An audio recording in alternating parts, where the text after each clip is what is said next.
উলামায়ে কেরামের সামনে বসা মানে আমাদের গুনাহ মাফ হওয়া। উলামায়ে কেরামের সামনে বসাই লক্ষণ হচ্ছে হেদায়েতের লক্ষণ। উলামায়ে কেরামের সামনে বসে বসে যারা ওয়াজ শুনে, আল্লাহ পাক রব্বুল আলামিন মরণের সময় কলমা পড়ার তৌফিক দান করবেন।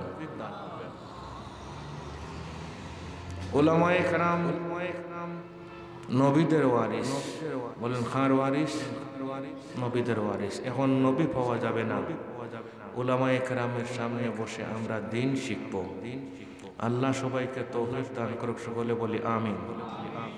মনে করব আজকের এই বসাটা আমাদের জীবনের শেষ বসা। আগামী বছর যদি সম্ভব হয় 19তম তাফসীর হয়, আমরা কে কে বসতে পারবো আমরা কেউ জানি? আমারটাও আমি জানি না। নবীজি বলেন আমি নিজেও জানি না আগামী দিন থাকবো কিনা। ইন্নী লা আদরি মা বাকাই ফীকুম ফাক্তাদু বিল্লাযাইনি মিন বাদি আবি বকর ওয়া উমর।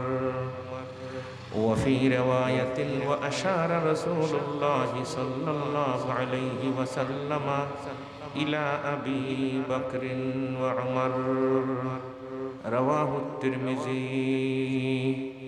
নবীজি বলেন আগামী দিন আমি বেঁচে থাকবো আমি নিজেও জানি না। এইটা হয়তো জীবনের শেষ বসা। আল্লাহ আমাদেরকে আজকের এই বসার বরকতে আমাদের জীবনের গুনাহ মাফ করে দাও।